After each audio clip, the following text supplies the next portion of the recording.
Shut up, Tony.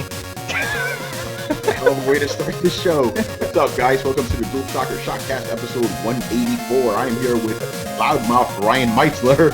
I just wanted to steal the joke before George got a chance to do it. It's not a joke, I just want Tony to shut up. Hey, Mr. George Jimenez. Happy birthday, Batman! Yeah, happy birthday to the Cape Crusader. All right, we're going to do what we didn't do last week. We're going to give you the new game releases. And no one cared. No one cared because nothing came out. It was all a bunch of shit. All right, who's doing them? George, you said you were going to do them? I got them. All right, for the week of whatever we're in right now. Where are we? No, that's the wrong week. Yeah, July 23rd. Yeah, July 20th to July 27th. We have Plat Dude in a Go-Kart for Ouya browser and PC.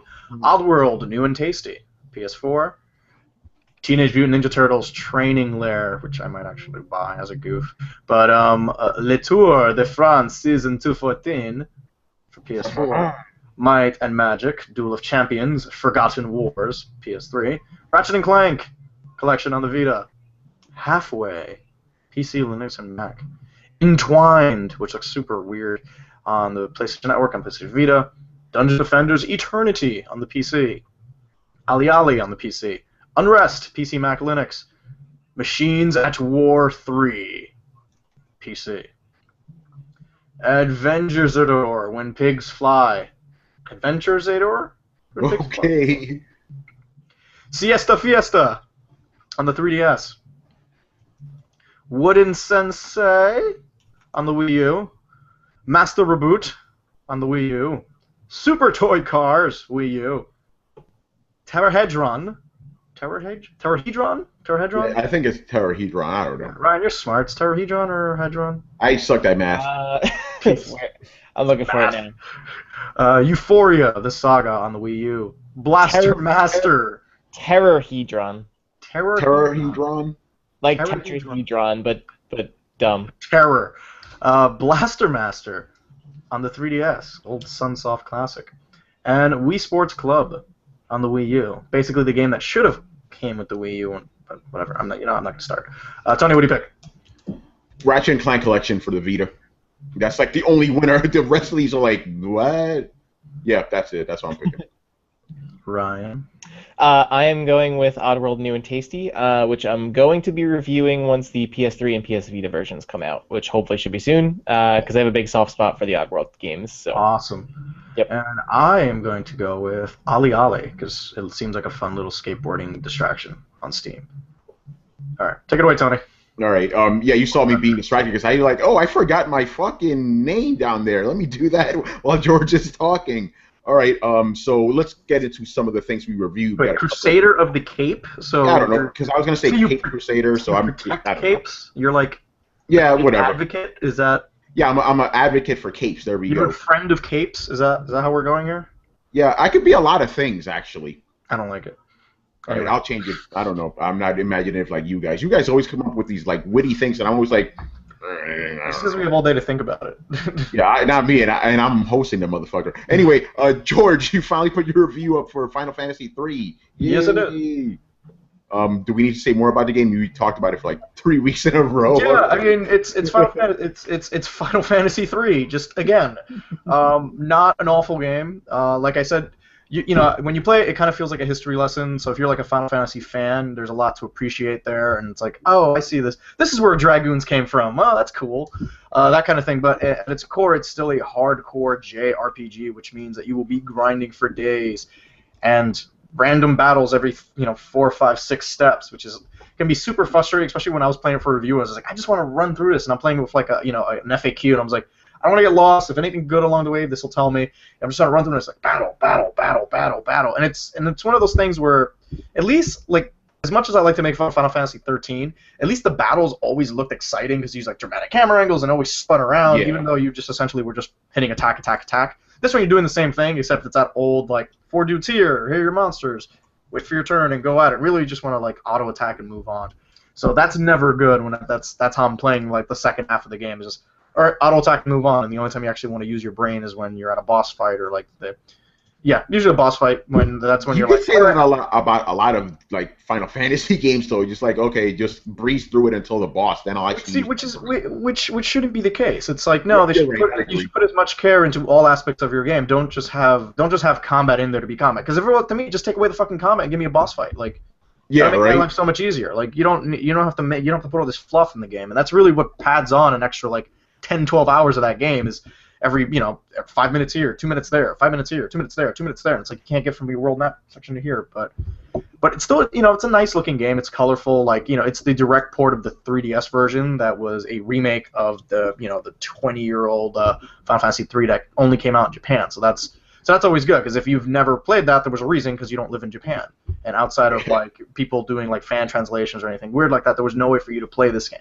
And I know people who just want to play every Final Fantasy just because just why the hell not? Like same way when you go back, it's like I want to play every game in this franchise and see what I like about it. I kind of wish they would have done what they did with Final Fantasy IV, where they redid all the graphics in those retro kind of style, like 16-bit graphics. And like the 3D graphics they have in there are cool, but I would have preferred if there was a little bit more consistency because Final Fantasy 1, 2, and 4 got remade in that style, but 3 Yeah, didn't. I'm okay just because those were like those were 8-bit games. So when you look back and like this is something that came on the Famicom. No, I don't mean that. Like they remade the graphics to look the way it did in the Super Nintendo, not the Nintendo. And it looks really okay, nice. I know what you mean.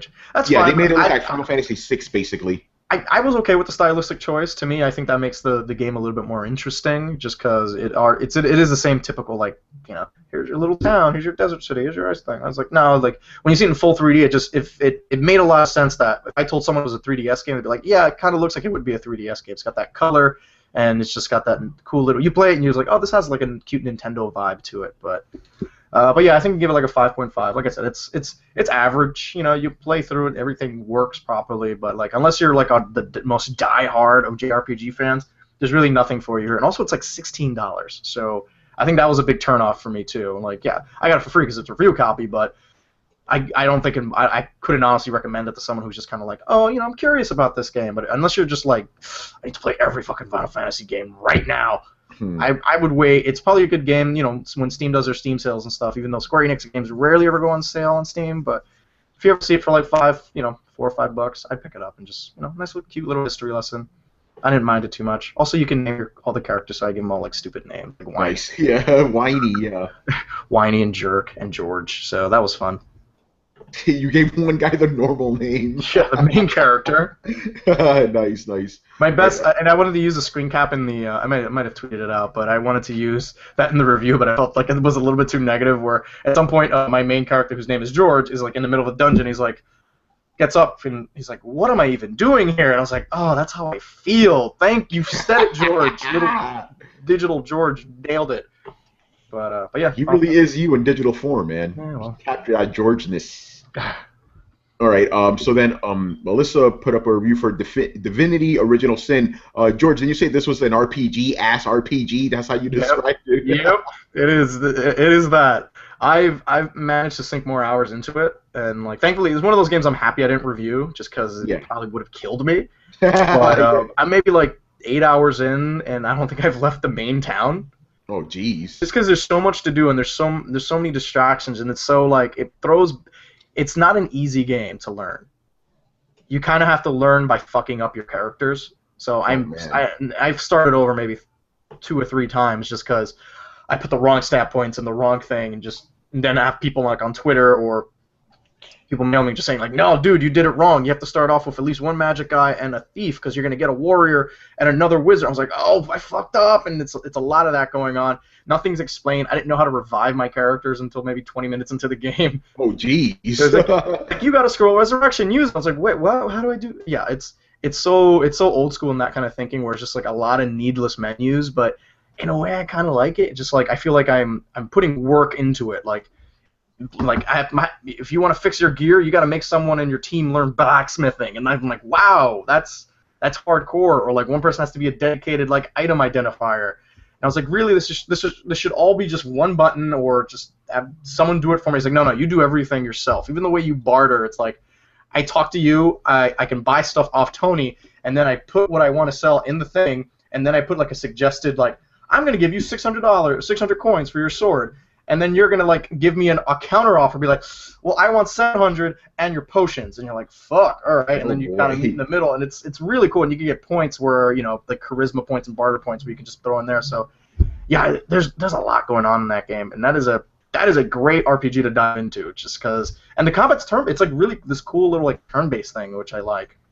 And yeah, there's a lot of like, turned me on. So I'm like, ooh, it's turn-based. There's a lot of them are kind of like more action-y, Western. Yeah, like it looks like a Diablo game because it's got it does. high isometric camera, but you can zoom in and you can goof around with the camera angles a little bit. But no, it is a turn-based RPG, and it's really cool because there's a lot of like terrain deformation, meaning like you just make big holes, or it's like you have a character who controls like air, so you can like make it in the water, so you can just make it rain, and then what you do is you start throwing lightning bolts at people, and it does more damage because everyone has a wet effect on them. Or you can have a guy who just one magic spell's throwing like hot oil at people, and just they're covered in oil, and they said they're like, oiled, and then you just set them on fire, and then it has like a burning effect, and it's really cool. And like I'm really digging it. It's a game I can only do maybe like 45 minutes to an hour or so at a time, just because it's a little bit overwhelming. Like I will probably waste a Sunday on it, like I did maybe 2 Sundays ago, where I was just like this was my Sunday just playing Divinity, and it was pretty amazing because there's not a lot of games like that. So, and Alyssa really liked it. She gave it a 9. Yeah, so wow. So yeah, you should check it out. But this game does not hold your hand. It's just you need to play with an FAQ or some sort of starter guide. Kirk Hamilton for Kotaku wrote a great kind of like beginner's guide for it, of like where you should put your stat points and what kind of gear to look for, and like even what kind of quests you should do, because there are no quest markers. Oh wow! It really does just throw you out there, doesn't it? You just have a journal of stuff you need to do that will update when something relevant to that quest happens. So like one of the first missions is you have to solve a murder of this like important dude in town, and it's like, okay, well I should go investigate the crime scene.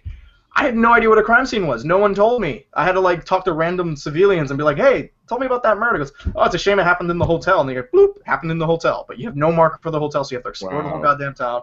Then you have to see the crime scene. Then you have to go back and talk to like the leader of the Legion, and it becomes like an investigation. It's really cool. Like I love all the varied quests in there. But yeah, Divinity is a lot of fun. But yeah, it is an RPG-ass RPG. Like, hook.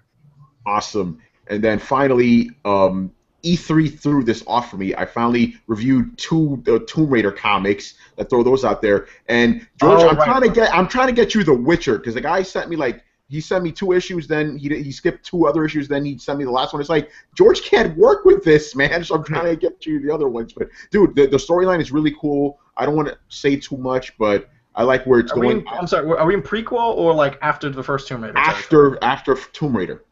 Which is interesting because I'm wondering what are they going to do with the next game? Because this story is not like a one and done kind of thing. Like The Witcher is only 5 issues and that's it. This is going to be ongoing. So I'm like, is that going to affect the next game? Because this is right afterwards. This is like a few months after Tomb Raider ended. So I don't know how they're going to pull that off. But yeah. I think it's cool. I think Gail Simone has a really good handle on Lara Croft and all the characters. I said this before. I just wish the art was a little better. It feels too stilted to me. So it needs especially when there's a lot of action. It's like it just doesn't feel right. And the color palette to me, it's a little too much on the bright side. I mean, it would have fit better for the older Tomb Raiders, but for the new one, it needs to be dark and gritty, and it's just a little too bright for me. But other than that, I like it. So. And I know I saw some people in the comments, they're reading it too, so that's pretty cool. And issue number 6 should be out pretty soon, probably after San Diego Comic-Con, I believe. So, yeah, that's what we have for reviews, and that's all we've been able to do this week because we've all been busy, or most of us have been busy, playing a little something called Destiny. Yeah, for journalism. For journalism. Yeah, the beta went live. We all went there Thursday. It's fun, man. And this is coming from a guy who doesn't really like first-person shooting games. It's a lot of fucking fun, man. It really reminds me. I mean, I hate to say this, but it really does remind me of Halo. It's like Halo in a big MMO world. Mm-hmm. I like going in there with my buddies, exploring all the things. One of the things I like, they do a good job of teasing you. It's like, hey, there's a cave. Hey, that guy is level. I'm going to fuck you in the ass. It's like, okay, I can't even mess with this guy. Or they give you armor. It's like, here's level 10 armor. It's like, level cap's 8. I can't do anything with it. It's the carrot on the stick approach that they use in a lot of they do that. They do that a lot in Borderlands. To me, it felt like the way the the hub city and stuff and everything structured felt like a first-person shooter like Phantasy Star Online. Like that kind of structure where Yeah. you're kind of in like, you have this big overall map, but each level takes part in like one of those segment of the map, and then you could go back and there's just different areas and kind of do the reverse stuff like that. I think my takeaway from Destiny is that it plays really well. Like It really does. the bare bones like shooting, it feels good, and irregardless of what weapon you're using, which I thought was like that's really tough to nail because I'm also playing Call of Duty Ghosts for whatever reason, and Why, man? I don't know. You know what? I think George likes to punish himself. That's why. well, I was waiting for the PS4 version to install. In the meantime, I got like I don't know. I think it was on sale for like $15 on Amazon. I was like, I should get this, and then they sent me 2 copies. I'm like, ugh. So I'm playing that, and I'm like, the gunplay just doesn't feel fun in that. Like, this is SMG, it goes over the place, and then when you're on Destiny, it felt right, and yeah, you do get those Halo vibes because whatever weapon you were using in Halo, outside of that pistol, which felt just amazing because it was so overpowered. Yeah. All the weapons felt good, and you felt like you stood a chance up against like all these monsters, and that's maybe. And I like that almost you level the weapons up with you also. Like, depending on what weapon you have, it's, the longer you use it, you'll unlock little upgrades on the special gear. So it's like, hey, this has bigger recoil, double ammo, and there's always like little trade-offs for everything where it's like, oh, well, if you do this one, it's going to do less, like the rocket launcher, you get one that does, you can get one that does like, you get an extra round, but you get less damage. And the upgrade system, I think, is really clever in there. I like how the class system works. The cap was only up to level 8, so I'm kind of curious to see what the subclasses are like when you unlock them at 15. It was a lot of fun. Even we played a lot of competitive multiplayer. I played with Al and Joel a lot over the weekend, and that seemed like a lot of fun. I mean, it was a domination mode, so just control all 3 points on a map. But the levels felt really cool. Like, we fought on the moon, and there was these little cool vehicles and stuff, and that felt right, and like that felt like it felt like Halo, or kind of when you played it, you felt like the people who made this game made Halo, which was good because that's what Halo always had going for it. It was just like it just had very satisfying gunplay. As far as everything else, it's kind of ass backwards. I'm not crazy about the story because there is none, and I'm not crazy about the. I feel like you do a lot of loading in the game in between stuff. There's always a lot of when I was in like a strike team with like Al and Joel, or like with just a bunch of people, there's always one person who's like, oh great, I leveled up, blah blah blah, I need to go back to the tower, and we're like, oh you fucking asshole, we all have to go back to the tower now, and it takes like 2 minutes of loading once you're there, and you go super light speed in, and it's cool watching your ships travel. But you're just kind of like, oh, now you're back in town, and then he does his business for like 30 seconds, and then we have to wait another 2 minutes to go load into something else that we were doing. So I noticed it was all like loading back and forth, and I lost Tony. So we've been recording. No, it's okay. He said we're still recording. But anyway, we can keep going. He said it'll still record. Actually, cool. Just my question for the Destiny, because I haven't had any hands-on time yet with the Destiny whatsoever at all. I'm still slightly kind of confused. Like, I understand the basic idea is that it's kind of a mix of single player and multiplayer. But you're not the only one to think that. Yeah.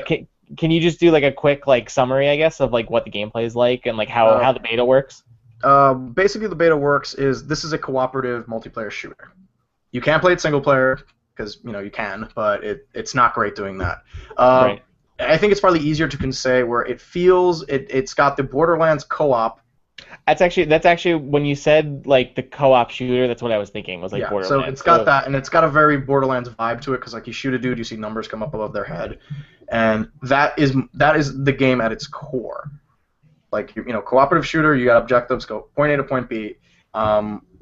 You're kind of, the story I'm not super crazy about just because it doesn't make any fucking sense. There's this big space ball that like that gave Earthlings like super technology and abilities and stuff like that. But then also the trade-off was, oh yeah, by the way, every alien in the universe hates it and it's coming to destroy Earth because it's there.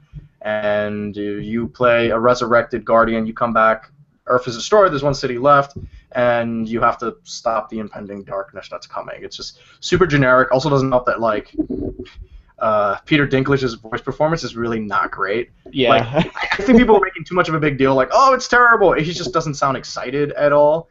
And it seems like you get all the story beats through him, where you go to a new area and he kind of gives you like a background of the air. It's like, oh, this is old cosmonauts came from here, blah blah blah. But he sounds so out of it, where it's just like you just don't care. So imagine not playing that on your own, and if you're playing alone, I just want to play for the single player. You're gonna hate this game just because the story doesn't make a lick of fucking sense. And also, I feel like if you're gonna give someone a companion character to just pretty much narrate the story for you, you kind of need someone who has like, I don't know, like a fire under their butt, like a Cortana or an Alex in like a Half-Life, or even just like Handsome Jack in Borderlands. Just you need someone interesting to kind of tell you what's going on, to kind of push you even further, to say like, to kind of drive that curiosity a bit. But I mean, it helps that the game is not doing it for you, man. No, it's super boring. Like I defy you to tell me what's going on in this game, Tony. It's just like, dude, it's funny. You mentioned that because today I went to lunch with my friend Manny, and we were talking about Destiny. He was playing it, and he was like, "I wish this game would tell you what's actually going on." And I'm like, "Dude, no, I want answers." And to be fair, it is a beta, and this literally is the first 5 missions of the game. So, and maybe it's just purposely being super vague, but you're just not getting a lot of information. You're just doing things because you're in pretty environments, shooting really cool-looking monsters with like even cooler-looking guns. And if you're doing it with friends, and if I'm doing it with 3 other people, I kind of don't care what the story is. Let me just run through it, and like the combat's so engaging, it compensates for like the shitty story. And like I don't think I kind of have a bad feeling about this game's story, but I don't think a lot of people are going to be playing it for the story, which is kind of disappointing because I've always kind of liked the single player in Halo. Like, as ridiculous as it is, it kind of gave you something to shoot for, and it made sense. All the crazy super jumps that Master Chief can do, it all made sense in that stupid little universe they created. So this one, it just looks like they just anything sci-fi they can think of, they just kind of threw it into this game, and having Peter Dinklage as that glue to kind of put everything together just doesn't work. I don't want to say Peter Dinklage. I want to say like the Ghost character, who's that little robot buddy you have. He's just not good. I mean, he's not a claptrap, which would have been great. There was this one part that was hilarious to me. It's like that one guy comes out, he had a mask, and he's like, "I could tell you about this. I could tell you about that." And I'm like, "Tell me. Don't say you could tell me. Tell me about the story, if I'm supposed to be the savior of mankind, I should probably get all the information." Yeah, seriously. That's insane. What'd you think of the multiplayer? Okay. You mean the actual competitive stuff? The competitive multiplayer, not because I thought the co-op stuff really worked great. I like going into that open area, and then like there's just other dudes there with me, and it's like, I guess I'm with you. And I don't want to jump on that for a second. That was really cool, actually, because I started just playing with myself, and then the game difficulty gets really crazy after a while. Like they'll start throwing level 7 dudes at you when you're like level 2. So you really if you do the exploration mode, which basically just says we're just gonna throw you in this big map, and there's just random missions that they throw crazy dudes at you, man. Mm-hmm. So you really need. I like just finding other people to play with, and they were all cool. Like, hey, join up, let's play this. I thought that was fun. But as far as the competitive stuff, that was kind of fun too. I mean, it was just like a team versus team thing. Yeah. You gotta our territories. Yeah, that's all it was, right? Like, there's nothing I'm missing. Like, it was all like. Yeah, there's no CTF or anything, which I'm kind of looking forward to because Bungie is always really good at just making like really fun, crazy modes. Like these are the guys that came up with Oddball, like. Yeah. Like one bomb CTF, like that. That's really cool. So George, so George and Tony, so like, is it like mission based? Basically, is like you go in and there are like missions that are like you like basically, you get a HUD screen on your ship. Like your ship is your HUD practically. Right. Your hub. Yeah. And then from there you can you click on Planet Earth, and then on Planet Earth there are these. You just see a number of missions come up on there depending on your level. So at the beginning you only have access to like 1 or 2 missions. As you level up, another one will open up, another one will open up. But they all seem to take place all in the same section of the Earth, all in like old Russia. Yeah, old Russia, exactly. But just maybe like the third of this one mission really only takes you through like the third of old Russia, and this like start in the middle, but then you go kind of more than that, and then just kind of it moves you around with just different objectives. And then and I think like every planet is going to have what they call like an exploration mode, where basically it's like now all of old Russia is open to you to just do whatever. And then these kind of random like guardian missions, because you get these guardian, you get reputation, like in an MMO you get reputation that you can turn in for gear later on. Yeah. So about the competitive stuff, I mean, this is typical of all other multiplayers, but some people had way better weapons than me, so I would get destroyed. But once I had something decent, I was doing pretty good. And yeah, I mean, you can't do it until you're level 5. But yeah, exactly. I also found that issue where it's because the way they do it, like the super weapons, because you have that main weapon, your special weapon, and then your like heavy weapon. Yeah. They random the special weapon ammo, like shotgun rounds or like fusion rifle rounds. Those are scattered throughout the map at very limited quantities. And then the heavy weapons only come in on like they only spawn every so many minutes. and then everyone is notified when these two. They usually spawn in 2 crates, so it's like everyone knows what these heavy weapons are, and it becomes a race and a fight for who's controlling the heavy weapons. That's exactly what happened, Which is really interesting, but I think there's a lot of small balance issues. It's a beta, so they'll probably fix it. But like, yeah, I thought that fusion rifle was a little bit too overpowered, considering there is a lot. I thought there was a lot of special ammo. So if you have a good fusion rifle, that gun that charges for like 2 seconds, yeah, that gun is deadly. Because there's some times I'm like, that gun did not charge for 2 seconds. That dude just shot me. It's like the plasma pistol battle rifle combo all over again. Yeah, exactly. That's exactly what it felt like. That brings me to my other question that I was going to ask, just, because again, like I haven't had any hands-on time with the game, so I have no idea how it plays or anything. Compared to Halo, how does the combat like feel and how does it play? Because I've heard like that it's similar to Halo, but it's different. I was wondering how it feels compared to Halo. It's reminiscent of Halo. It really is. It feels like. And I hate to say this, it's just so cheesy. It feels like combat's evolved. It feels like Halo just, modernized. But granted, I should be fair, the last Halo I played was Halo 2, so it feels like a better step forward, But I mean, no, but there's no dual wielding or anything like that. No, they don't have anything. But I would put, but it's kind of like shield, regenerating health. Mm-hmm. Every character kind of has their own like secondary jump. So like the Titan maybe has a double jump, while the Warlock has like a flute. And you can kind of like be all warlocky, but that's what I saw is going to be like maybe the main game changer in the combat is when people start mastering their own movement abilities. Where like I said, the warlock can float, but then later on you unlock an ability that lets you even control your float even better. So it almost looks like you're levitating. So in the middle of a firefight, like instead of just entering a room, I literally come in and just floating in, shooting dudes because they're expecting down here. So it kind of makes you look, and I notice that's a trend in a lot of like upcoming first-person shooter games, is that extra like verticality where it's like, no, you got to jump up here and jump down there, and just gaps being jumped, and also the addition of the supercharged moves, which are definitely those basically these super moves that are on cooldown timers that every character has. And depending on what class you are, it's all various. So like the Titan has this like big earth smack, that big blast radius. The Warlock throws like a spirit bomb at people, but he can be super far away and do it while a Titan has to be up close. Yeah, and the Hunter has the golden gun. The gold fucking pistols, where basically he calls Jesus Christ. He calls Jesus Christ himself, and he gets 2 golden pistols with 3 bullets each. And not only do bullets kill you one shot, they also go through you. So I saw a guy literally get 5 kills with 3 bullets. Wow. Just because he came into him and just went boo doo doo douche. And then he did a dance, because you can dance in the game. So that's what I really love.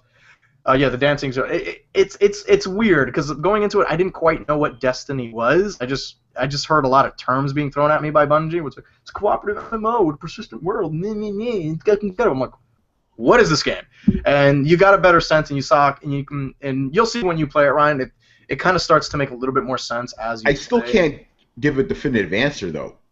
Yeah, it's not an MMO. It's not a first-person shooter. It's kind of both at the same time. I was gonna say, is Borderlands mixed with Halo kind of like not accurate comparison, but like kind of like a good summary? That's the easiest way to describe it.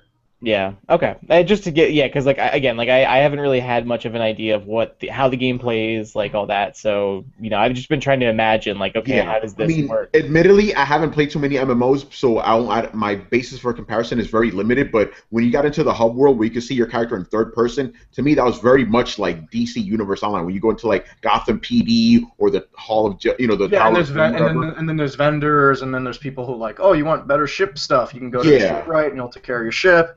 That feels very MMO because you get like a ton of crap that you can disarm for cash for Glimmer, which is a stupid fucking name. Yeah, whatever it is, that stuff. And then like you also get like weapons that need to be identified, so you go to the guy who identifies the weapons, and so it's got that very MMO vibe. Like you always got to go back and get rid of your trash gear. Yeah, so that's what it was. I'm like, this is very MMO-ish. Something interesting. So I was talking to this girl at GameStop. She was actually frustrated by the fact that you can't type to people within the game because she plays MMOs exclusively. That's how you don't really talk with your headsets. You type to people. She's like, if this is going to be an MMO, why can't I have this? And I'm like, I think that's the point. It's not exactly an MMO. It's partly MMO, See, she's clearly played Phantasy Star Online because Phantasy Star Online, you could use the headset, but you can also type in your keyboard. So when you're in the big lobbies, because I understand not, you're there with your party, but also it might not be a bad idea to like, hey, Tony's got cool gear. Let me trade with him and see what he has. But yeah, for me to like, what do I have to leave my party to talk to you? Because I'm not just gonna put a trade window up and be like, give me your stuff. yeah, exactly. So it might be super inconvenient with just like, all right, let me get him on voice chat, assuming he has a microphone. Oh, what do I have to do? Do I have to contact him through his PSN or like his gamer tag and send him a private message that way? Like, yeah, maybe some sort of keyboard support where like, little thought bubbles or something. But like, Yeah. I'm only could imagine how horrible that could be when it's just a million assholes just taking up the general chat with just like nonsense or just spamming and it's just like, hey, I'll rush you through this level for $50, blah blah blah. Like, as much as I would like a global chat, I don't think we need one. At least not this particular game, because you're always kind of playing in like anything you can do, you can kind of manage on your own with like very little human interaction, unless you're doing the competitives. Like the thing, I don't even know if the chat even works when you're in Not that I know. when you're in What I town. did was we just set up the PlayStation 4 chat and we just talked amongst ourselves. We didn't. Yeah, you set up a party, but like I'm Yeah. kind of curious now to see if you can actually maybe I'll try that tonight on the Xbox One version, see if you can actually talk to other people while in the tower. Yeah, that would be something good to check out. Yeah, that's something else I gotta say because I haven't played a multiplayer game like this in a while with a bunch of friends, so it's just fun. Like there was like 10 of us in the room. Some of the guys weren't even playing; they were just just talking to us and stuff. It was just a lot of fun. I'm glad I didn't stream at night because a lot of this shit we said should never be heard by man. It was really bad. It's like I won't repeat it here, but yeah, like I played with Joel and Al and one of their boys. This guy was a fucking nut. But it's one of those situations. Huh? Oh no, sorry. Go ahead, Tony. Go ahead. I was just saying, like, it's funny because he knows me, but I don't know him. I come in, he's like, Tony, you crazy motherfucker. I'm like, hey man, pretending I know him, but I didn't know him. But he was really good. I played with him like for the rest of that night. Nice. He's a really good shooter, and yeah, it was just it really is fun. Like, I mean, the whole online, like, it's because it is persistent online. Like, you can't just pause the game whenever you want. So you have to, like, it's one of those things where you're like, oh, fuck, I guess I'm stuck here playing this for a few hours. I can't just leave. But I think that's the way it's supposed to be. It's supposed to feel like a persistent world. Yeah, but we haven't really seen what persistent world means. Like you have a general effect of what's going on around you, and we don't see that yet. I mean, like a world that's just doesn't stop. I don't know what the term is, but yeah, whatever. Anyway, yeah. Ryan, what was your question? Oh no, I was gonna say, is the game cross-platform or like cross-play? Can like PS4 play against Xbox One or like can PS3 play against PS4? It isn't. No. But supposedly you could like bring your characters over from the beta to something like that. I don't remember. I mean, if you're playing it on PS3 and then you decide to upgrade to PS4, your character will move up. Okay, but you can't. I think maybe go backwards. No, you can't do that. There's no cross-platform play or anything. No, unfortunately not. No, unfortunately, exactly. I'm like, because that makes too much sense. That would be really cool if they did that. Yeah, I was just wondering. That was just a question on my end. But yeah, a lot of potential, I think. It sounds totally. Yeah. And I think my interest in the game was kind of low. I think like I was interested in it, but I think now that the beta's out and everything like that, I'm like definitely a lot looking forward to it a lot more and wanting to play it, especially with the beta. So. Yeah, I mean, I think you'll like it because I think you're kind of like me in that sense. You don't really play these type of games too much either, but I do. I play shooters. I like. Okay, so you're really gonna like it because I was always like skeptical like shooters, but I'm like the shooting in this game feels really good. And George, you're right. I want to bring that up. Every single weapon that I used was really nice. It got to a point I'm like, what do I want to use now? Like it was like when you have too many choices, you don't know what to pick. I got like that too. The only gun I found that was really terrible was like the hand cannons, which is like the. I don't like those kind of guns. Because it was just like whoosh, and like literally your arm just like whips back. And I'm like, well, that's pretty cool, but useless in multiplayer because people are just moving around like spazzes, and I just. In multiplayer, I wanted to use the pulse rifle more. That served me best. Not crazy about the pulse rifle. I use the auto rifle, which is just like a machine gun, like an assault rifle. The pulse rifle in short bursts. I think when you're playing that moon level, like when there's a lot of space, that gun works really well. But when it's super tight, that pulse rifle was kind of like jumping all over the place for me. So, like I said, when that happens, I switch to a shotgun or go into my menu and just change something else. So I like the flexibility of that, assuming. Yeah, you're right about the pulse rifle. You do need to kind of like, I guess. Train it on a guy. Yeah, exactly. But I liked it. But yeah, the assault one was good too. And actually, what's the other one I liked? The scout rifle was really nice too. The one shot, the single shot kind of pew rifle. That one, I use that one a lot when I just do the co-op stuff, like the exploration. Because you literally just headshots from far away and you get that double headshot damage. I'm like, fuck. I love it. It's great. So yeah, I want to talk about that. What do you think that this game's chances are in the fall? Because we're going to talk about this later. More games are getting pushed out of the way. I It's like, is I Destiny mean, going to be the only go-to game? I think it's going to be probably the biggest presence this fall, especially since you had stuff like Battlefield moving out. I mean, its only other competitive, its only other big multiplayer competitor is going to be Call of Duty, but That's you know, November it'll usually. be it'll be interesting to see, what happens with Advanced Warfare just because of Ghosts, I think, and what happened to the reputation of the series, and it'll kind of be resting on Advanced Warfare, I feel like, for the future of the series. So Yeah, I'm glad you bring that up because that's what I want to talk about. Because this is the way I see it. Destiny is a brand new IP that people are actually genuinely very excited about. Call of Duty, people are like questioning it now after Ghost, and it's been around forever. Every single year we get. And the same So with like, Battlefield. And the same with Battlefield. People are like, you burned me at Battlefield 4 because the game didn't work. So Yeah, and so now you're asking me to try this new bank robbery thing. Like, So I don't. What do you think the chances are of sales wise of Destiny beating out Call of Duty?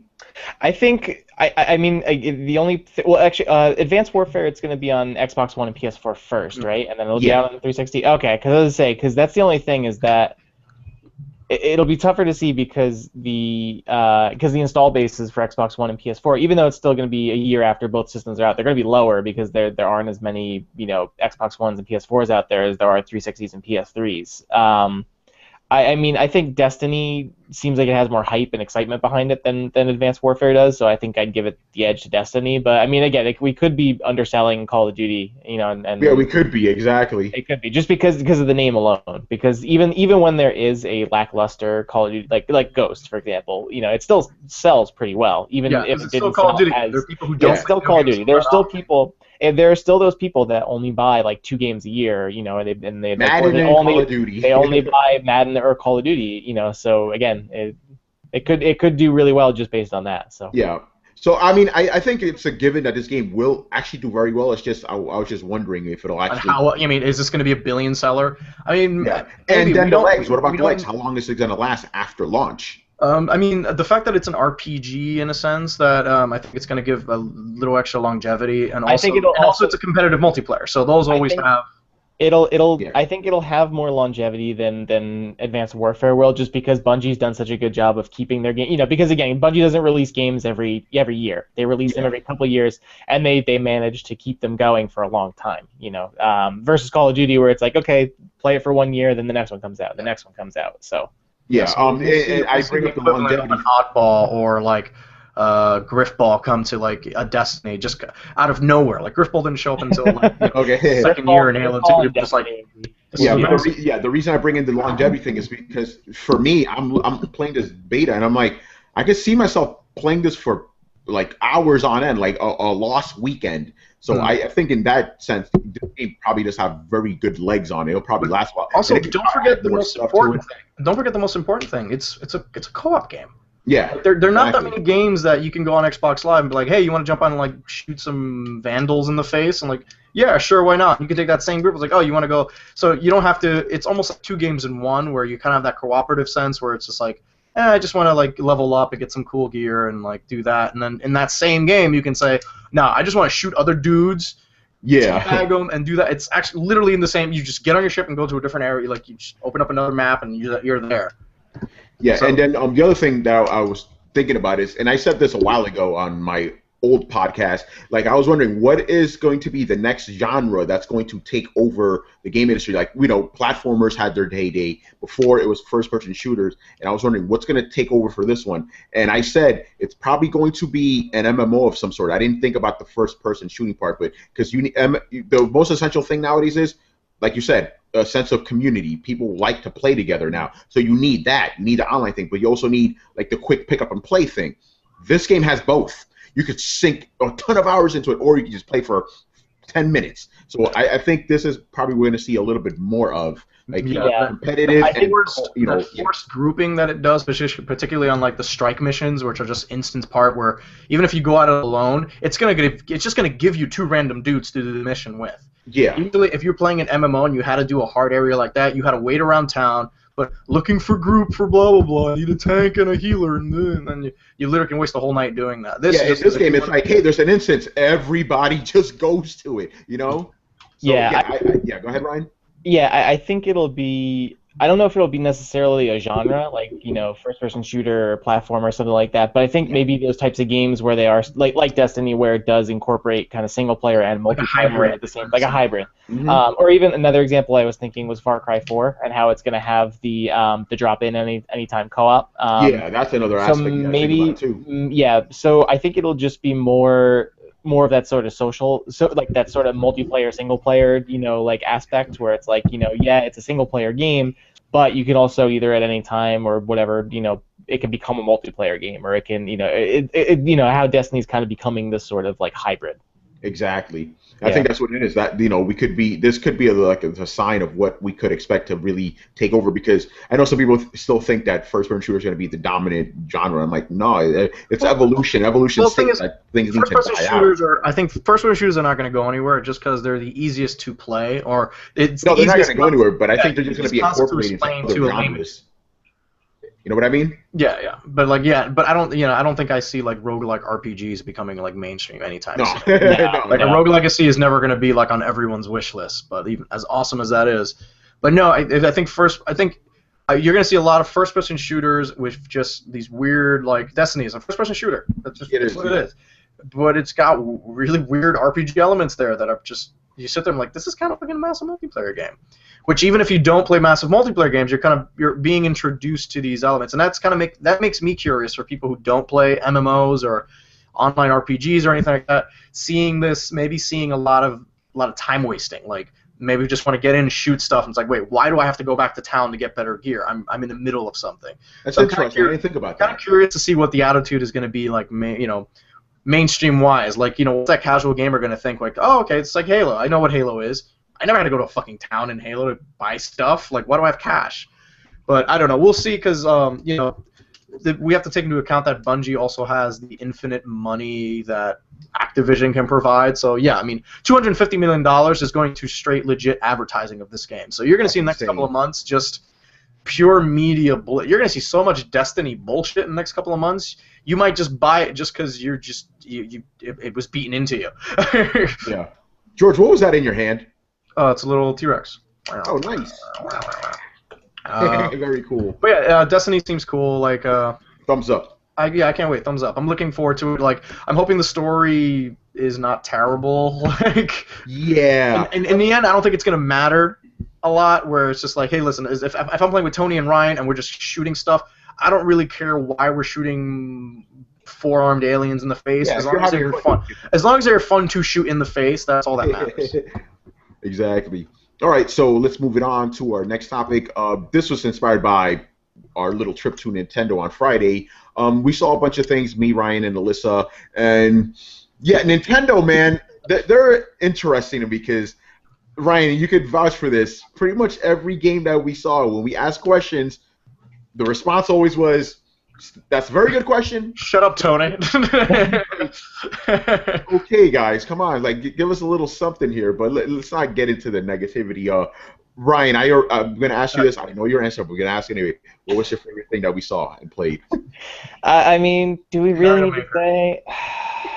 I mean, okay. Actually, look, I mean, obviously I'm going to say Smash Brothers because I will always say Smash Brothers at all the time. But Mario Maker actually was another really cool one that I really liked. Yoshi's Woolly World was cool. All right, so should we just talk about in general what we Go saw? for it. I wasn't there. Yeah. Okay. I mean, all right. So obviously Smash Brothers is my favorite thing. But anyway, so Brian beat the shit out of all of us, by the way. He's still undefeated in this, technically undefeated. Yeah, I've played 10 rounds of Smash Brothers so far between 3DS and Wii U, and I've still gone undefeated. I haven't lost a round yet, but I don't know. Well, I guess we'll see when I fight Maylene. We'll see how it goes. Yeah, exactly. By the way, I need to say Smash Brothers. I know that's your game, Ryan, but I don't know how to play this game. I'm like, what the hell is happening? I don't even know where my character is half the time. I don't know what's going on. Punch, throw him in the air or some bullshit. I don't know. Yeah. Anyway, go on. So we went to a Nintendo event last Friday in New York. It was me, Tony, and Alyssa, our reviews editor. So basically, it was just they just had us basically in a conference room in their office, and they showed us a bunch of demos of some of their upcoming titles. I think altogether they probably had at least a dozen titles. But across 3DS and Wii U. A lot of stuff coming out this year. Yeah, a good amount of stuff. Most of it coming out this year, and then a couple things next year. But basically, the highlights that we got to see were Super Smash Bros. For Wii U and 3DS. We got to play both versions. We also had Tony played through a demo of Bayonetta 2. Ooh. Yeah, that was really good. We both played through that. Yeah, did you also play? Oh, sorry. Okay, go ahead, Tony. Yeah. No, I was just gonna say this. Like, I wrote my preview for it, and I said in my preview, my biggest worry was that it wouldn't control right because I'm used to playing Bayonetta on this, so I'm like, is this going to be weird? An actual controller, not a fucking tablet. I think getting adjusted to the gamepad, just because it is a bigger controller and is a little clunkier and harder to hold, was. By the way, Ryan, thank you for making me not feel bad because this was me the entire time. I'm like, what? Where are the buttons? And then Ryan was doing the same thing because you don't have a Wii U either, so we were both like, what? Like, yeah, well, I played the 360 version of Bayonetta. So going to the gamepad was a little bit of an adjustment, just trying to figure out like where just figure out where the buttons were and stuff. But I thought it plays exactly like the original Bayonetta. So yeah, it really does. It's a little bit smoother. I noticed. I don't know if that was because of the frame rate or it's because it's actually got. Well, also that's probably because you played the PS3 version of Bayonetta, which was the lesser. I'm not gonna deny it. That shit was a little funky. I still got the platinum in it though. Damn it. Yeah. But so we played Bayonetta. We also did Yoshi's Woolly World, Mario Maker. That was a nice looking game, man. That was fun. Yoshi's Woolly World looks very, very nice. It's not out till next year, but it looks really nice.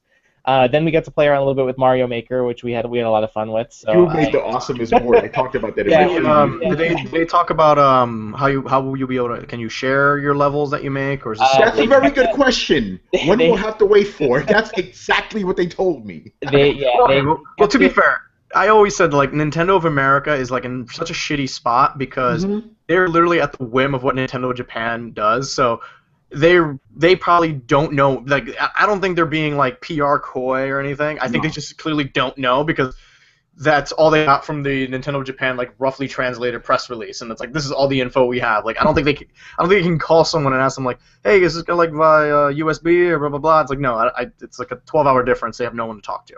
Yeah, and to be fair, the woman who kept saying this, she was like, guys, I'm not trying to be mean or anything.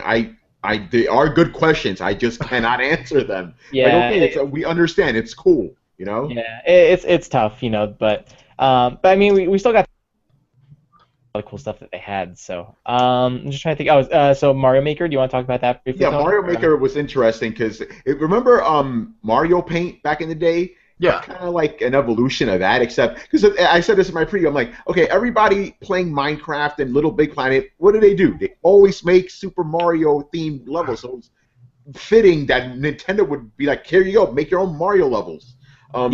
Yeah, I mean, like it kind of sucked because we only played it for like maybe 5 minutes. I'm like, there's so many options. I'm like, you could build a really cool level, but you could build something really simple too, like what you did. You did like a floating platform. Yeah. Yeah, go ahead. The Tony worked on his own level, which was it was just like a dude. I just threw shit at the screen. Yeah, I'm like, no rhyme or reason. Doing that, and then so my level that I actually wanted to do this at E3, but I didn't get the chance to when I played it, so I did it here, where basically I just made one platform across the whole entire level that went from the start to the end, and then I filled it with as many Hammer Brothers as I could put on that level. So I basically made a gauntlet of Hammer Brothers throwing hammers at me. I just wanted to see if I'd be able to survive it. It actually worked. That was it, because they all just started going in a line. It's like, oh shit! So I'm just cross through and like. I like when you started like, how do I run it? Like, how do you run in a Mario game? What's wrong? Now I remember. I meant the sprint button. I was trying to figure out how to do that. So. And you're the Nintendo guy. It was really fun though. It was crazy. Even the people that were and then the people behind me were like, "Oh my god!" Like. Yeah, because there was literally like a million hammers coming at Ryan. I probably put it almost like probably close to 100 Hammer Brothers on the screen. It was pretty awesome. So. You stacked Hammer Brothers on top of Hammer Brothers. Do you guys find it weird that this seems like a game that Nintendo like finally listened to us? Because I can years ago people were just like, wouldn't it be great to make like Super Mario Brothers levels? And literally Nintendo's be like, that's a great question. That's a great comment. We're gonna note that, but we're moving on. And just. Yeah, yeah, and they're like, yo, I feel you like should listen to this is a good idea, man. I feel like someone is listening at Nintendo, or It- someone is it's making moves. it's Tony. It's Sakurai who's It's listening. Sakurai. Sakurai. Sakurai. Oh man. Yeah. We saw a little bit of Hyrule Warriors, which I have to say this because I don't like Dynasty Warriors games, but I love the music in all of them because they're really like hard rock and metal. And this one was no exception. I'm like, this is awesome. I actually know the Dynasty Warriors theme. I'm like, this is awesome. It's all just guitar riffs that don't belong anywhere in the game. It's a very unusual Zelda game, definitely. But I played it at E3, so I just watched the demos they were playing. But like, I thought it was cool. It's like an interesting. Like, I never played a Dynasty Warriors game, but just as a Zelda experience, it's very different, and you know, it looks cool. So. Yeah, I still got bored watching it, but I like the music. Yeah, I mean, I know that the series is kind of button mashy and like, you know, a little repetitive, but I think just from the Zelda aesthetic alone, it's pretty cool. So. Ryan, did you get a new headset? No, I've had this one for forever. I just like I thought it's new to me. Okay, No, I've had this. Yeah. Okay. Anyway, it's fine. What's up, though? Tony's just late to the party. So yeah, what else did we see? The Kirby game, the one that looks like claymation. Yes, Kirby and the Rainbow Curse. Yeah. It was that. Yeah, it's a sequel to Canvas Curse, and that looked cool too. I didn't get to play it. I just watched the demo, but it looked cool. We also saw. I played a little bit with Alyssa of Phoenix Wright versus Professor Layton versus Phoenix Wright Ace Attorney, which was cool. Awesome. It was cool for me because I never played either series. Like, I've been familiar with the characters and how they play and all, but I just never played them. But you know, it was cool because as I was playing, because Alyssa is like a big fan of both of the series. So as we were playing, she was like, "Oh yeah, that character and that." I'm like, "Oh cool, that's awesome!" Like, she was just like name dropping all these characters and stuff. So. It was cool. Anything else, Tony? I know we also saw the. We didn't get to see too many though. We got to see. It was only the event was only about. It was like an hour and a half. You know, so trying to cram in like a dozen games or more is pretty tough in that time. So. I like Captain Toad. The only kind of annoying thing was like, okay, because I'm supposed to write about Captain Toad, and we saw that little demo where like he was on a mine cart and the guy was in first person. You know, whatever. I'll get to that in a bit, but I'm like. I can't write about this whole thing, so I decided to do some research. That's not the whole game. The game is actually, that's just a little snippet of it. Like, it's basically like you get a giant world and you got to flip it around. I think it's in Mario Galaxy is where this thing was first introduced. And I'm like, this is a really neat like treasure game. But yeah, the level we saw, basically the guy who was playing was looking at the gamepad, and in the screen, it's first person, so he can't really see what was going on around him. Unless he actually turned it around, right? But we were there telling him where to go and where to shoot his little radishes and stuff. Of course, it was weird because we're all yelling at him, and he's like, "What? Like, you're right. You're other right." Yeah. You know, kind of got a little crazy. It was a little crazy, but I thought it was cool because it's those kind of games that I love on the Wii U and that I think show the system in its strongest way. Like, especially because it makes me think of games like on Nintendo Land. They have the Luigi's Mansion game that's like easily one of my favorite Wii U games ever because it's just so much fun. It's so chaotic, and I like those kind of asynchronous games where it's like, you know, the person on the gamepad is doing something different from everyone else, or like they're working together. So yeah, but like I said, that's just one level of it. Most of the game, it's not like it. You could play it on your own. You know, it's not. You don't have to look at the camera the entire time. It's just for that level specifically. Yeah. And I have to say this. Oh, go ahead. Oh no, I was gonna say and then other than that, I think that was it, right? That was pretty much everything that. Yeah, we didn't get to see much. I have to say this. Like, looking at all those games, I'm like, I may want to get a Wii U. There's a lot of really fun stuff for this system. Yeah, I think finally games to play. It's finally it's finally turning around a little bit. I think especially Smash Brothers, once that comes out, is really gonna help kind of turn that around. So. I hope so, because I'm like, this is neat. Even the gamepad, as weird as it is, once you play for a while, it's like. Yeah, it doesn't feel too bad, you know? Yeah. I'm down with it. So, yeah, we'll see. Hopefully it does. That's one of the main reasons I want to talk about it. Is like, do you think, given what we saw, do you think this is a good sign for where Nintendo's headed? I think it is. Like, there's a lot of, if it gets a guy like me that wasn't interested in them to buy this, you know, think about buying them, like, yeah, that's actually a good sign, you know? Yeah. No, definitely. I mean, like, overall, all the stuff that we saw, I definitely enjoyed. And it's, even though, you know, like a good amount of it's coming out this year, a good amount of it's coming out next year. So I think they've shown that they have a pretty steady stream of new stuff coming out for at least the next, you know, year and a little bit beyond. So. Yeah, definitely. So yeah, that's very cool. All right, let's run through some news here. So 2 games from EA have been delayed. Dragon Age, I'm really sad about that, and Battlefield Hardline. Now, Battlefield Hardline that actually got pushed to 2015, right? Yeah, it's early 2015. Yeah, and Dragon Age. I mean, it kind of sucks, but it's only like it's about 6 weeks. Yeah, so that's not too bad. But they also mentioned more that time with Destiny. Well, Dragon Age, they clearly said that we're taking a couple extra weeks for polish, so which is fine by me, you know. Which pretty much tells me the game is done. There's nothing too crazy going on, but maybe to me it's just some weird we can't. This guy's head keeps disappearing when he goes into this room, type bugs that they have to fix. So. yeah, we don't want that. That'll show up on YouTube. Yeah, but Battlefield Hardline, trust me, from the beta, that did not feel like a complete game. That was something that was totally. Oh yeah, I agree. It was something that was totally rushed, and I don't think EA can afford to release another Battlefield game that isn't ready at launch. Yeah, they can't have another. They can't have another Battlefield 4 situation. Right. So I think they'd rather we're just we'll take the fucking hit. We'll miss the holiday, but if we need to release a game that works, because if we do this again with Battlefield, that will be bad. Yeah. All right. The next one here is Red Hood is going to be an Arkham. What is it? Arkham Knight. Ooh. Okay. Which means he's not going to be the Arkham Knight. Okay, that's what I was wanting to get at. I'm like, okay, you could go at this two ways. Or maybe he is, and maybe his story DLC is prequel nonsense. It could be. Yeah, I'm thinking okay, maybe the Red Hood is introduced, and then something happens, becomes Dark Knight, or maybe he's DLC, but Red Hood will be in it. Jason Todd will be in the game. Because I believe... We don't know, because remember there was Nightwing DLC, and Nightwing wasn't really in Arkham City. He even have a voice in his challenge map, so... It's weird because I'm one of those guys that believes that Arkham Knight is, it was Jason Todd. So I'm like, wait, if Red Robin's in it, probably not. I have a feeling if I think if you read the comic books, you might have some clue by who Arkham Knight might be. It's one of those you have to come the expanded universes and reading the books and blah blah blah transmedia motherfucker. No, thank you. You know what? I'll find out when I play the game. I'm not going to get that deep into the Arkham Asylum comic books because I read enough Batman comic books that hold me over that are really good.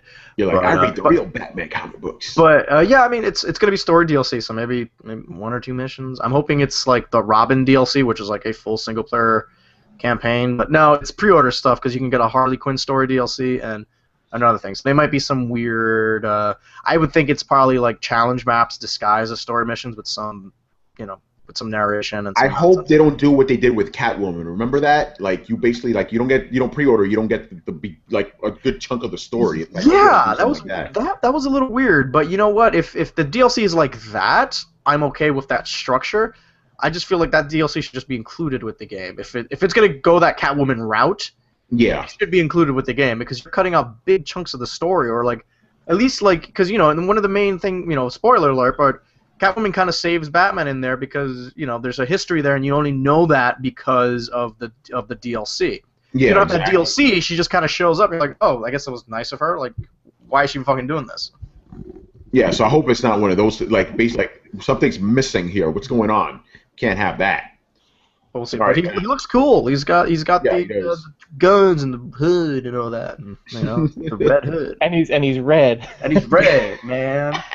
He's got the big bat symbol on his chest. That's cool. Yeah, I like the designs they do with the characters. They remix them and stuff. I mean, even though Batman's looking like freaking Iron Man now. Yeah, they are super intense. My favorite is the Penguin design because he's got that broken bottle. Yeah, it's literally shoved into his eye, man. Well, if you read the comic book, because I read that. He's had that though. That was in the previous games that he was that. Yeah. No, but think about it. In the comic books, he just has a little monocle, but in the games, he just has a bottom part of the bottle. Because he was. Some guy, he got into an argument a bar fight, and some guy stabbed him in the face with a bottle, and then he had his people kill that guy, and then they couldn't take the bottle out or he'll die. So he's got a bottle in his face that looks like a monocle, which is hilarious. Yeah. It's brilliant. It really is. So I like the way they remix some of the character design. It's very good. I'm easily one of my anticipated games, man. That's coming out in February, I believe. All right, this next story is for both of you guys. So what's going on with Hearthstone? Oh, there was. I was thinking for a second. I was like, wait, what's happening with Hearthstone? You told me, man. So the new expansion for Hearthstone came out this week. Curse of Noxramas came out yesterday. The first. So basically, how the expansion works is that it's in 5 wings is what they're called. So it's basically in 5 parts, and every week a new section of the expansion will be available. So because the game's free to play, you can get I think each wing is 700 or 800 in-game golds, or you can pay for them with real life money. I think altogether it's like $25. I think for them, like altogether. But honestly, if you just keep playing, you can just kind of slowly buy. Like, if you play a lot every week, you can afford the wings when they come out the following week. Right. Yeah. The first one that came out this week is free. If you log on to the game now and you go play, I think you have to play it this week, and you can unlock it for free. And then after that, when the other ones come out every week, you'll have to either pay for them in game or pay for them with money. But yeah, they add a lot of. I haven't played it yet, but yeah, new cards. That's always exciting. There's also some new like missions and things like that too. I think, or like new challenges, new boards and stuff like that. So it'll be exciting. I'm still probably after we're done recording, I'm gonna play more. But what class are you playing? What class are you playing, Ryan? Mostly. Well, I'm still going through like the practice rounds, like trying to just like learn the cards and like play with the classes. I like the Paladin a lot. The Paladin's pretty fun. But yeah, I'm still switching around, trying to play as the classes a bit. But yeah, I'm trying to learn a bit with the Mage because Mage have like an amazing late game there. Yeah. But it's like it's hard to play, but like you have to put up with a lot. You lose a lot of health getting into the late game, but once you just start getting those late game cards, it's like kaboosh. It's great.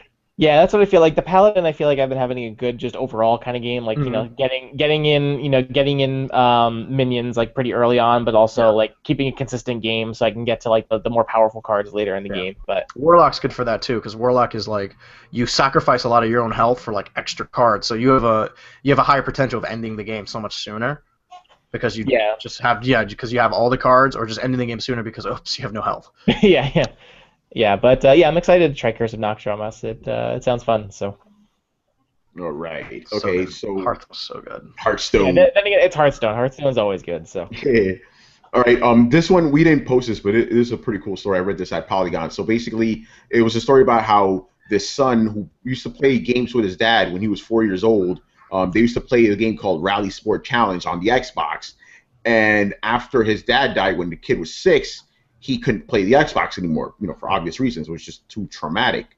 And he recently, dusted it off, and he checked it out, and he noticed that in the game there was a ghost there, like a racing ghost, like, if you like a time challenge, and it was his dad. And he's like, hey, I want to race against my dad here. So he was playing that over and over and over again until he finally beat his dad. But when he got to the finish line, he stopped. He's like, because I don't want to erase what happened there. I thought that was a really cool story of how, he kind of reconnected with his dad. And it's kind of weird. It's like it's a ghost and he's playing with his dad. It's kind of interesting how that works. So yeah, pretty cool it's stuff. A cool, cool story though. Yeah.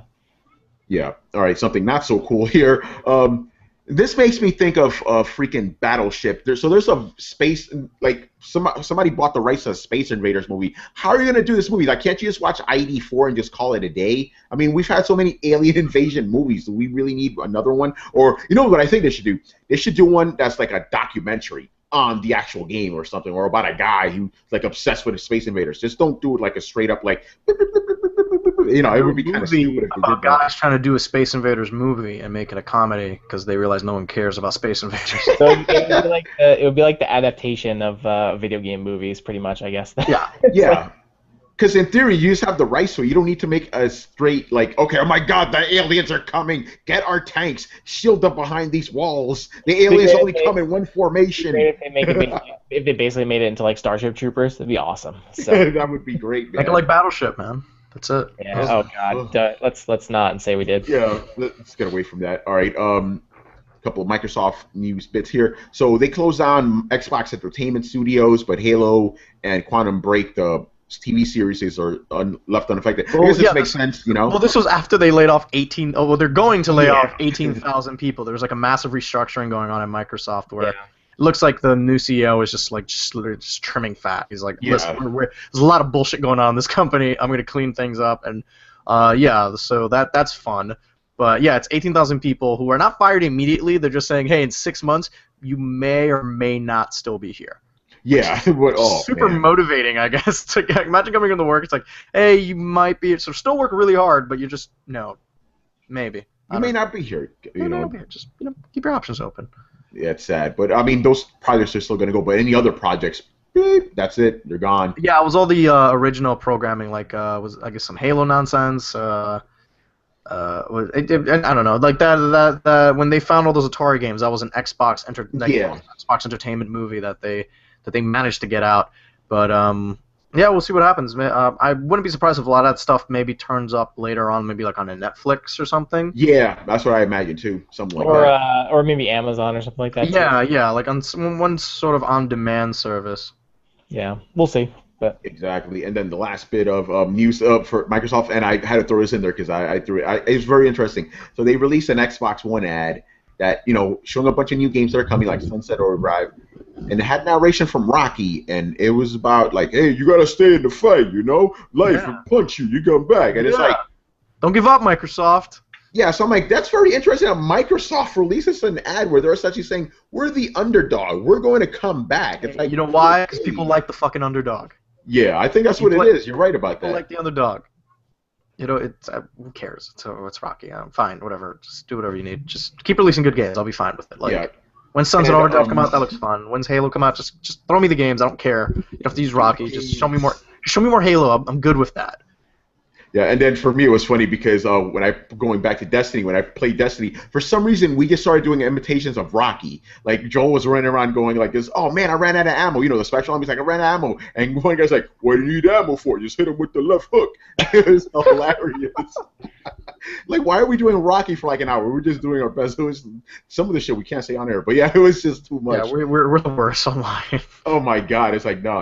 Every horrible cliche you could think of, it was said. So that was the next thing. Hit him with the left hook. I don't need no ammo. Hilarious. All right, so that's it for the news. So what have we been playing this week? Besides Destiny, that's all I've been playing, man. I haven't played anything else. Brian, what about you? I'm guessing you played other stuff. yeah, I've been going through my backlog a little bit. So I started playing Amnesia: The Dark Descent on PC, which I actually got to stream a little bit. And I might play a little bit tonight. So if you stick around, I might stream some of that tonight too. If no one's playing Destiny, that is. So yeah, I've been pooping my pants this weekend with that. So what else? I also been playing. I started playing a little bit of Goat Simulator, just to have something to fun around with. And that is an interesting game. It's a lot of fun. Also pretty ridiculous, especially once I got like the jetpack and all the fun things in there. Don't you feel dumb playing it? I played a little bit of it. Like, don't you feel like really dumb playing the game? It is, but it's like one of those games. Report with your life, but you're like, no, I'd rather play Goat Simulator because it's fucking awesome. It's like it's like the NASCAR of video games, where it's like you can't turn away, but like you just know it's a disaster waiting to happen. But it is really fun just finding all the goofy like bugs and stuff like that in there, or like the especially the Easter eggs and stuff that they hide in there are really funny. Like, have you played it at all, George? Or Just a couple of minutes, just one running through the town and looking on the. There's one part in the one area of the city where there's a Dead Mouse concert that's on top of a building. So in order to get there, you have to like go in the ocean, find a whale that will shoot you out of its spout, and then it'll shoot you onto the building to find the Dead Mouse concert. It's awesome. It's so funny. And then once if you ram Dead Mouse, you get his helmet that you put on your head, and then at any time you can press a button and play Dead Mouse music as you're going the game. It's awesome. That's licensed Dead Mouse music. I don't know if it's Dead Mouse music. It's like Dead Mouse-esque music, but like It's awesome. So, and then other than that, I've been playing TF2 and Hearthstone. So that's it. Oh, you went back to TF2? Yeah, I've been playing a little bit more TF2. So. Cool. George, play anything else besides Destiny? Yeah, I'm going back to Divinity as like a palate cleanser. Also playing for whatever God knows, Call of Duty Ghosts, because I actually missed that game entirely. I saw it on sale. I'm like, oh right, that game came out and it was awful. I heard. So yeah, I'm trying it out and it is awful. I mean, well, I'm playing the single player. Actually, they're doing some really cool things on the online, which I think they should use more in future. Like, I'm playing the squads mode, which basically is you Tony, with 5 NPCs, and then me, George, with 5 NPCs that I can customize, just going at it. And then as you continue and win, you can like customize them, make them cooler, make them prettier, blah blah blah. Yeah. But it's essentially a one-on-one, but with bot backup, which is really cool. And then aside from that, it's still a typical like Call of Duty Twitch shooter. So if you're really big on that, I'm sure that's fine for you. But yeah, I'm trying to play that single player, and that single player is rough because you have like the super dog who literally can take down a helicopter. He just went, Riley, go, and he jumped inside the helicopter, killed the pilot, spun out and crashed, and the dog jumped out, and you come out and you're like, good boy. I'm like this dog's insane. Is it too early to spoil anything about the story? I don't know. I don't know if the dog dies. If that's where. Okay, that's because when I saw the dog, I'm like, that dog. The setup is the game is you're these two brothers and you have a dog who was on the army, and then South America got together and like started invading the U.S. and started using like satellite laser cannons to destroy most of the U.S. So they're trying to like invade, but you're holding them off. But your dad is the boss, so you're like, oh man, what emotional thing are they going to go for? Are they going to kill the dad? Are they going to kill the brother? Are they going to kill the dog? You don't know. Oh man. Fuck you. Like I don't know why most of the lines I deliver, I immediately say just fuck you as soon as they say something. It's just like it's really over dramatic military nonsense, and it's just you're the only ones that can do this, son. I trained you for this day. You're a ghost. I'm like fuck you. Like obviously I'm ghosts. Like I just killed 50 guys. And you're just saying I'm okay now. Like no, screw you. Like, it makes sense. Like, the early thing is the dad inducts you into the ghosts, and you're like, I think you guys have been doing really well. It's like, did my dad not see me kill 300 guys to get here? Like, I've been doing this for a while. Just let me in the team. I'm a proficient killer, Dad. Yeah, I've been a proficient killer. That. Why don't you acknowledge me, Dad? Since the tutorial, I've been a proficient killer. It's unbelievable. But yeah, I'm sure one of the brothers or the dad probably will die, or the dog, because it's just that's how writing works. Yeah. But, writing 101, kill the dog. Kill the dog. Immediate. Oh, just fuck you, guys. I'm probably gonna finish it though because I'm actually kind of curious because it ties to zero continuity of any Call of Duty game. That's not taking place in any universe whatsoever. It's just its own thing, which is really weird because there's no Captain Price, there's no Mason or anything like that or Wood. It's just no, we're our own thing. We're United States just fall into the Federation of South America soccer players, and they're so I only know because the people you're shooting speak Spanish. So I'm like, okay, I guess you're the bad. You're just a stereotypical bad guys this time around. I have so many questions, but this shows we got to wrap it up. Because I'm gonna play a little bit more because I actually want to go through it, and like there are also a couple of like really cool like Call of Duty scenarios, but I feel like a lot of Bender done that before, like running through a city that's being bombarded by laser fire, and the streets and the floors are coming. And I'm like, I did this already in a Call of Duty game, or like there's a building collapsing. I'm done years ago. Nothing scares me anymore. Because I have a dog. My dog is like immortal. Like it's fine. Yeah, right. Oh man. But yeah, I'll play more. I'll play more Call of Duty. I'll fill you in next week on how that's going. I may actually do a write up on it. Yeah, it was. I just have a question about the Call of Duty series in general. It's like, do they? Okay, because I know in Modern Warfare 2 or whatever it was, like Russia invaded America, and I'm like. Have you guys never heard of mutually assured destruction? It's in Russia tries to do anything like we'll nuke them to hell and they'll nuke us, and this is why the Cold War never got hot. So I'm like, no, it's because we have things that shoot each other's so it's like, so what if you have nukes? We have nukes, but we can like both shoot down each other's nukes. Is that what it is? Like nukes are just like they don't work anymore. So they just, no, it's not. It's not that they don't work. It's just that. Or they're not. You know what I'm trying. It's more just shows of aggression to each other. Because I think in Call of Duty's. In the Modern Warfare, Russia gets pulled into the war because like these rogue Russians are trying to manipulate Russia into invading the United States. So they kind of. It's like the Cold War never got hot because we were like, we don't want to be responsible for ending mankind here. So I'm like, how do you get away with that in this game? I'm like, I think they just said like, hey, we're just not gonna fire nukes. That makes absolutely no sense. I think the Geneva Convention's still like a thing, and it's just like no, we ain't gonna use nukes. If we use nukes, it'll be very controlled, and we're not gonna be. Yeah, there's no firing of nukes. It's a lot of like, I've got a nuke in a suitcase. Here goes, and like a lot of gas attacks. Like, I remember that bothers me. It's like then South Americans are like, what? No, why we would nuke them to hell too? I don't get it. Anyway, I don't want to talk about Call of Duty anymore. It's just like that makes no sense to me as a history guy. No. I think in Ghost they all get rid of their nuclear weapons, so the United States just build a bunch of space lasers instead. Okay. Yeah, cheaper. I mean, if they at least no more nukes on Earth, that's the reason we haven't had any major wars since World War II, because nobody wants to nuke each other, Anyway, that's the show. Yeah, this is ended. A couple of things on the front page. Not only do we have the Twitch app thingy, plug-in, whatever the hell you call that, we also have a means for you to buy our T-shirts. We have a lot of cool things. This week, I think we're having $14 sale.